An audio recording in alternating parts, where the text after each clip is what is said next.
As Hurricane Michael approached News 13, News Director Tom Lewis kept his focus on the station's coverage and rode out the storm alongside his staff.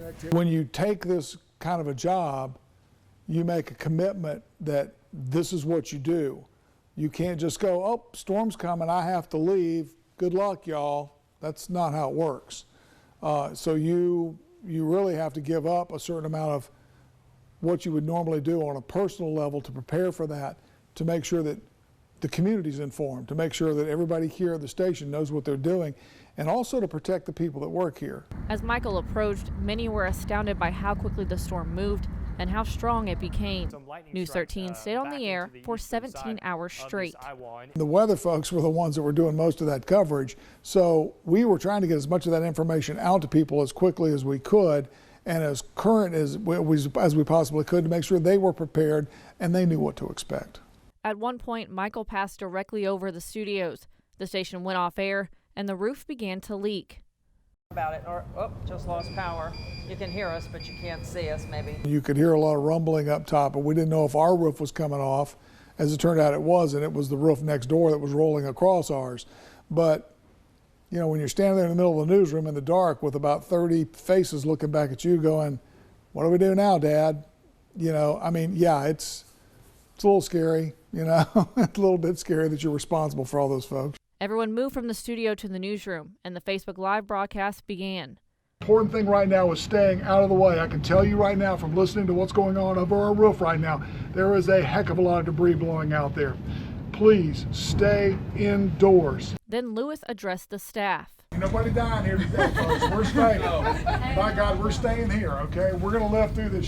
We're going to get it done. I promise you nobody's going to die today. Could I guarantee that? No, I couldn't guarantee that. I had no clue as to what was going to happen next. No one was harmed, and when the storm passed, Lewis went outside onto Harrison Avenue and saw the damage. I was truly stunned. And the real sad part for me was I grew up here. This is my home. We moved here when I was 3 years old. So a lot of this stuff I had seen my entire life, like Panhandle Grammar School had been there forever. It was there long before I got here. And to see landmarks damaged and gone, it's just, it was gut-wrenching. It was really painful to look at some of the damages. While crews worked to restore the TV signal, stories were sent to WFLA in Tampa to be broadcasted online. And we were going out doing stories, sending them to Tampa, and then Tampa would turn around and put them on mypanhandle.com, and that's how we stayed on the air, and that's how we kept people informed. That Friday, just 2 days after the storm, News 13 broadcasted a live show from the parking lot.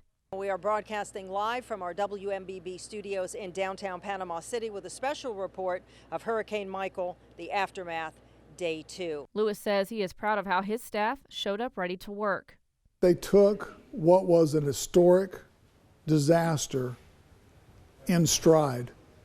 I mean, I know a lot of people were scared, but almost every single one of our employees got there Friday morning after the storm hit and said, okay, what do we want to do now? What do you want me to do? I'm ready to go. Soon after the storm, you started hearing something new at the end of our stories. News 13, Panhandle strong. Panhandle strong. Panhandle strong. Panhandle strong. Panhandle strong. Panhandle strong. Panhandle strong. And to Lewis, that phrase means several things.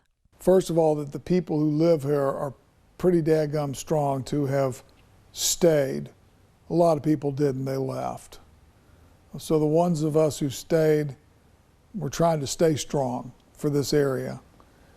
It also means that we're going to get better. We're going to recover from this. We're going to be strong again. And that's really, I think, what it means to me the most, especially just the resiliency and the perseverance of the people who stayed. He says our area is oftentimes overlooked and was during Michael. I don't think there's any question that most people in the country don't even remember this happened, don't even know that we're still struggling. But this area's always been strong and it's always been proud. Kayla Tucker, News 13, Panhandle Strong.